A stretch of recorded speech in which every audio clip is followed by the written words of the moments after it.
Europe is facing the worst drought in 500 years. Freshwater resources are dwindling. The very foundation of our food and energy security is challenged.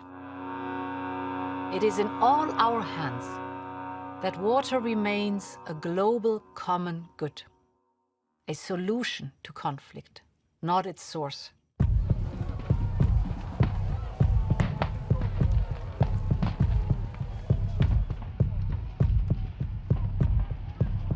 Voici le projet de méga-bassine de Sainte-Soline, à l'ouest de la France.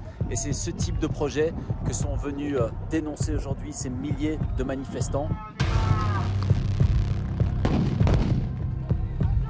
Juste pour une bassine, le nombre de forces policières qui sont déployées, c'est du délire. Et en fait, ça montre bien qu'on touche à un enjeu qui est énorme, qui est l'eau, la ressource en eau, qui va devenir rare et donc précieuse. Ce qui va se passer après Sainte-Soline, c'est que, plus que jamais, partout en France, un vent de colère va régner. Et ce gouvernement tombera. Vive la vie! Vive la vie! Vive la vie! Ne pas s'arrêter! Non, pas s'arrêter! Non, pas s'arrêter! Non, pas s'arrêter! Non, pas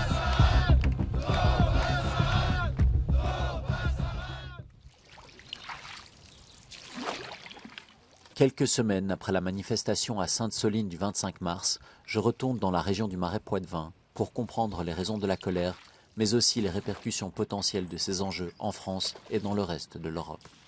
Ce marais, deuxième plus grande zone humide de France, est l'épicentre du conflit autour des retenues d'eau destinées à l'irrigation agricole, officiellement appelées réserves de substitution. Mais les opposants à ces gigantesques réservoirs, comme Joël et Jean-Jacques, préfèrent les appeler bassines ou méga-bassines. Le Marais Poitevin, en fait, c'est une très grande zone humide. Alors, une partie a été asséchée, drainée. Il y a encore des endroits préservés, mais c'est en train de se rétrécir parce que partout, la tendance a été pendant des années à détruire les prairies humides et à les remplacer par du maïs. Avant de faire des bassines, il serait plutôt souhaitable de restaurer ces zones humides qui servent à la fois de stockage de l'eau, mais qui servent en même temps à dépolluer l'eau. Si demain, on doit essayer de trouver des solutions pour atténuer le réchauffement climatique, la solution, ce n'est pas de mettre l'eau des nappes phréatiques au soleil, c'est de tout faire pour remettre l'eau dans les sols. C'est là qu'elle est le mieux, à l'abri de la lumière, à l'abri des pollutions.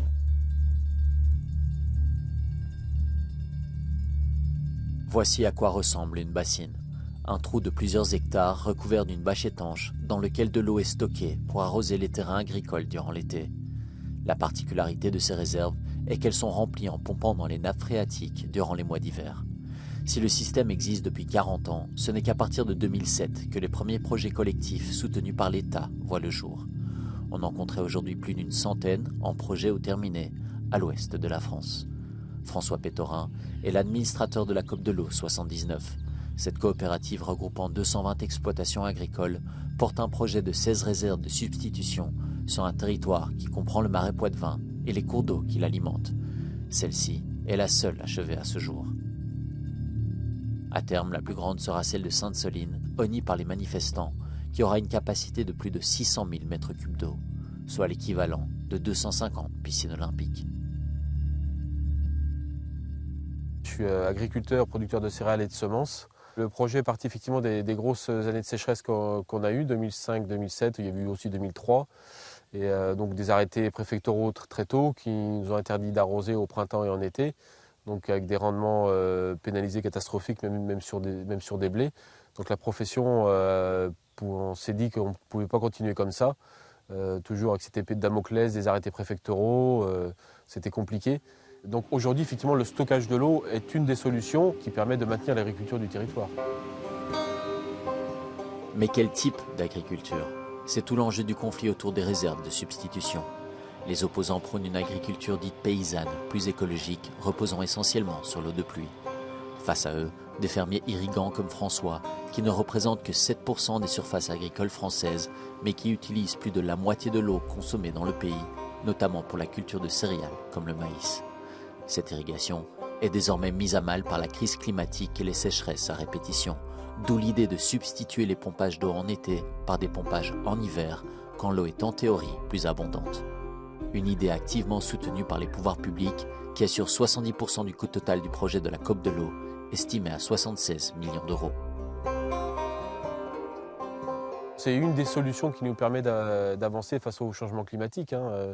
On voit bien que nous, on est les premiers à subir les aléas climatiques tous les ans.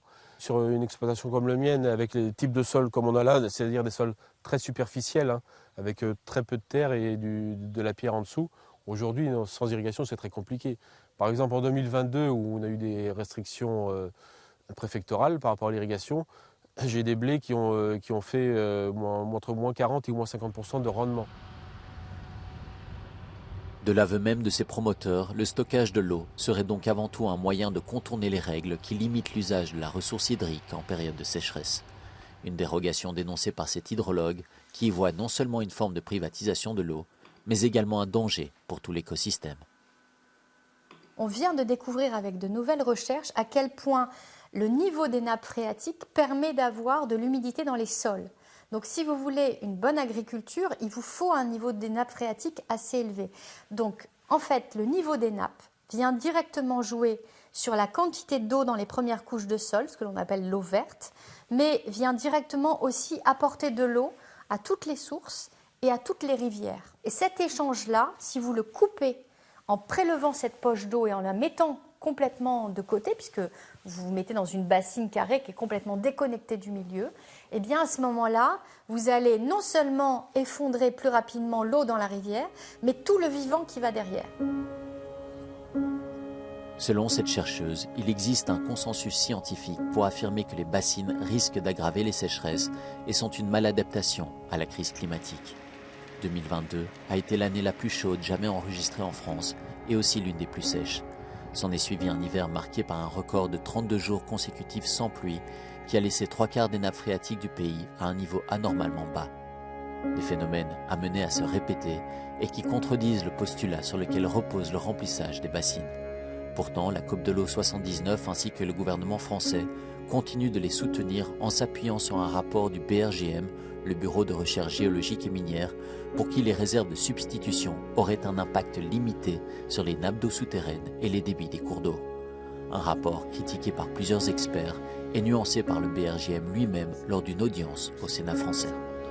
Nous n'avons pas simulé les conséquences du réchauffement climatique et nous n'avons pas non plus dit qu'on pouvait nécessairement réaliser des prélèvements en hiver. Cette étude s'appuie sur des données de 2001 à 2011. C'est des données qui sont complètement obsolètes parce que le changement climatique commence à se voir à partir de 2016-2017 en France. Donc à partir de là, on va commencer à avoir des non-hivers et des périodes où on n'a plus de recharge dans nos nappes. Il faut comprendre qu'on est dans un changement complet de paradigme avec le changement climatique et qu'en réalité, ce n'est même pas une solution, ce n'est même plus une maladaptation. Ça devient carrément insensé que d'aller vers ces solutions. Et pourtant, on est en train de les mettre en œuvre partout. Partout où les bassines voient le jour, la résistance s'organise. Sur le front judiciaire d'abord, des associations environnementales ont fait condamner plusieurs réserves de substitution comme celle-ci, qui ont été déclarées illégales en raison d'études d'impact insuffisantes. Sur le front de l'action directe ensuite, avec le sabotage de plusieurs de ces bassines. Dernier front, la mobilisation de masse. Le 25 mars 2023, une manifestation interdite à Sainte-Soline rassemble entre 6 et 30 000 personnes selon les sources et marque un tournant historique dans le combat pour l'accès à l'eau. Par son ampleur d'abord, mais aussi par les images des affrontements entre forces de l'ordre et manifestants qui ont fait plus de 200 blessés parmi ces derniers. Ça prouve quand même les liens et les connivences entre l'agro-industrie et puis les structures de l'État. Pour nous, c'est un symbole fort d'arrêter cette bassine. Eux, ils défendent quoi? Ils défendent un trou. Ils sont prêts à mettre la vie de gens en péril. Des observateurs de la Ligue des droits de l'homme présents sur place ont accusé les forces de l'ordre d'usage immodéré et indiscriminé de la force afin d'empêcher l'accès à la bassine, quel qu'en soit le coût humain. De leur côté, les autorités françaises font état de 47 gendarmes blessés et rejette la faute des violences sur les manifestants. Ce déchaînement de violence est absolument inexcusable, organisé manifestement, je l'ai dit, par des groupuscules d'extrême gauche. Là, on a vraiment effectivement franchi un cap en passant sur des opérations de désobéissance civile et de désarmement. Mathieu et Lucille sont des militants de longue date contre les bassines. Selon eux, l'évolution du mouvement vers des méthodes plus frontales n'a rien d'un hasard. Pendant 4 ans, on a balayé tous ces champs d'action possibles avec des mobilisations, avec l'organisation de conférences, de tables rondes, de débats publics. On voit que malgré ça, la contestation est méprisée, n'est pas entendue, que le dialogue n'est pas possible et que les premiers projets commencent. Et effectivement, à ce moment-là, il y a une évolution, également nous, dans notre forme de mobilisation, et ce qui n'empêche pas pour autant de continuer à poursuivre cette demande de réouverture de dialogue et de moratoire. Parce qu'il n'y a que comme ça qu'on pense qu'on pourra en sortir. Reste une dernière carte dans les mains des anti-bassines, l'Europe. Depuis 2021, ils y portent une pétition accusant les réserves de substitution de violer plusieurs directives environnementales européennes. Si la Commission reconnaît certains manquements et dit prendre ce cas très au sérieux, elle s'en réfère pour l'instant aux juridictions françaises pour veiller à ce que les bassines soient conformes au droit communautaire. Pour l'instant, il n'y a pas eu beaucoup d'actions concrètes, mais en tout cas, c'était important pour nous de se faire entendre jusqu'à l'Europe. Manifestations, procès, pétitions, sabotage, rien ne semble arrêter l'avancée des réserves de substitution en France. Le gouvernement les revendique d'ailleurs dans son plan d'application de la nouvelle politique agricole commune, une enveloppe de 45 milliards d'euros entre 2023 et 2027 pour soutenir l'agriculture française. Cela présage-t-il l'extension des bassines et des tensions qu'elle charrie au reste de l'Europe? C'est ce que nous allons voir dans la suite de ce reportage. Fin avril, comme chaque mois, les ministres de l'agriculture des 27 États membres se réunissent sous l'égide du Conseil de l'Union européenne. C'est leur première réunion depuis la manifestation à Sainte-Soline, l'occasion de poser une question sur les bassines à la présidence suédoise de ce Conseil et au commissaire européen à l'agriculture. I would like to know if there are any talks about potentially exporting this model to other EU member states, and if at the level of the Commission this could one day perhaps become a recommendation to member states. Ja, tack för frågan. Det är inte något som har diskuterats i rådskonstellationen eller som är på bordet just nu, men det kan ju såklart diskuteras i andra sammanhang. We are open for the discussion of this proposal. Interesting and worthy for consideration. Intérêt potentiel pour les bassines de la part des États membres et de la Commission européenne. Qu'en est-il du Parlement européen ? J'ai posé la question au président de la Commission environnement, le français Pascal Canfin, qui dit soutenir les bassines sous certaines conditions. Une méga bassine, ça peut être juste une fuite en avant. Mais si c'est lié à des changements de pratique des agriculteurs qui, par exemple, passeraient à des cultures qui auraient moins besoin d'eau, c'est une façon de sécuriser leur transition. Pourtant, selon cet eurodéputé, cette transition fait face à un obstacle majeur, la puissante commission agriculture du Parlement européen. Vous avez une opposition à tous les textes européens qui cherchent précisément à encourager, pousser au changement de pratique agricole. Je le constate puisque je négocie le texte sur les pesticides où la commission agriculture dit on n'en veut pas. Le texte sur la restauration de la nature où la commission agriculture dit on n'en veut pas. Le texte sur les émissions industrielles de l'élevage où la commission agriculture dit on n'en veut pas. Bon, je pense qu'on doit trouver un compromis qui soit praticable pour les acteurs sur le terrain. Et je peux vous dire que c'est une bataille très importante contre un certain nombre de lobbies agricoles. Les lobbies agricoles. Depuis des décennies, ils défendent les intérêts de l'agro-industrie avec pour argument principal la souveraineté et la sécurité alimentaire. À l'échelon européen, le lobby qui a l'oreille de la Commission agriculture se nomme Copa-Cogeca. Ils n'ont pas donné suite à mes demandes d'interview au sujet des bassines, mais dans un document datant de 2018, Copa-Cogeca affirme que le stockage de l'eau est le moyen le plus important pour améliorer la sécurité hydrique et demande pour y parvenir un soutien fiscal et financier accru et une réduction de la charge administrative. Une prise de position qui n'étonne guère Marco Contiero, spécialiste des politiques agricoles chez Greenpeace. The farmers that are protected and whose interest is being at the center of the work of Copa-Cogeca and other lobbies is not the majority of farmers out there. Is a very minority of bigger, sometimes really industrial farms, which are actually responsible for most of the pollution, yet a committee that is supposed to, of course, deal with farming, but also try to help the farming sector to move and transition, is very stubbornly defending the status quo. And this is a problem. Un homme pourtant essaye de faire bouger les lignes. Benoît Biteau est ingénieur agronome, propriétaire d'une ferme biologique en France et une des figures de proue du mouvement anti-bassine. Il est également député européen et vice-président de la dite commission agriculture. Selon lui, la transition agricole se heurte aussi à un problème structurel lié à l'attribution des aides financières. Quand on regarde comment sont distribuées les aides publiques de cette politique agricole commune, déjà 80% de l'enveloppe est captée par les 20% de structures les plus grandes, puisque le mécanisme c'est qu'on aide par unité de surface, et donc plus on a d'hectares, plus on a d'aides. Or, c'est précisément ces grandes surfaces qui sont les gros utilisateurs d'eau, et surtout, les aides publiques de la PAC ne conditionnent pas suffisamment la réduction des pesticides et des engrais de synthèse qui viennent télescoper la fertilité des sols. Et donc, du coup, on continue d'accompagner une agriculture qui s'éloigne de la restauration de la fertilité des sols, qui pourtant sont la réponse à une agriculture qui soit plus frugale en termes de consommation de pesticides, d'engrais de synthèse et bien sûr d'eau. Selon l'Agence européenne de l'environnement, la pollution des nappes phréatiques en Europe, en bleu sur cette carte, est principalement causée par les pesticides et les engrais chimiques.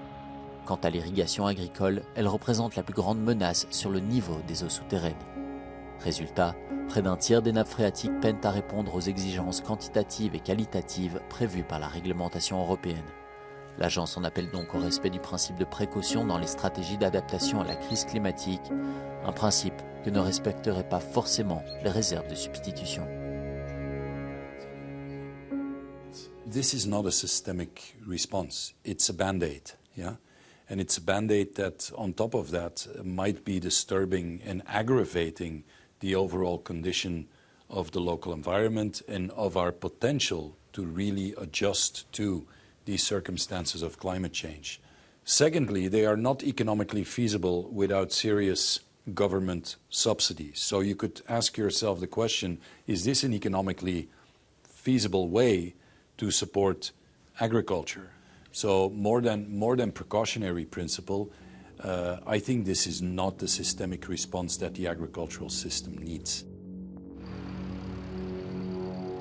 Un changement systémique serait pourtant dans l'intérêt de nombreux agriculteurs. Entre 2005 et 2020, 5 300 000 fermes ont disparu en Europe, soit près de 1000 fermes par jour. 87% d'entre elles étaient des petites exploitations de moins de 5 hectares. The current system does not have a future. It is not the model that will provide farmers what they want and what I think is a fair demand. Give us a decent income with a decent type of job and existence. And I don't think that by fooling them into believing that the current food system is their future, I don't think we serve their long-term purpose. Face à une crise climatique que nos sociétés aggravent chaque jour un peu plus, les bassines sont devenues le symbole d'un modèle agricole qui illustre la difficulté de l'Union européenne à concilier ses objectifs environnementaux avec ses priorités économiques. Plus les sécheresses s'intensifieront, plus forte sera la demande pour des solutions court-termistes, au risque d'accentuer davantage les pénuries d'eau et de propager les tensions autour d'une ressource qui se raréfie. Water is a human right and the common development denominator to shape a better future. But water is in deep trouble. Les Nations Unies ont déjà prévenu, d'ici 2030, la demande en eau sur Terre dépassera de 40% les ressources disponibles. Une crise mondiale de l'eau est imminente, assure l'ONU, et l'issue plus que jamais incertaine.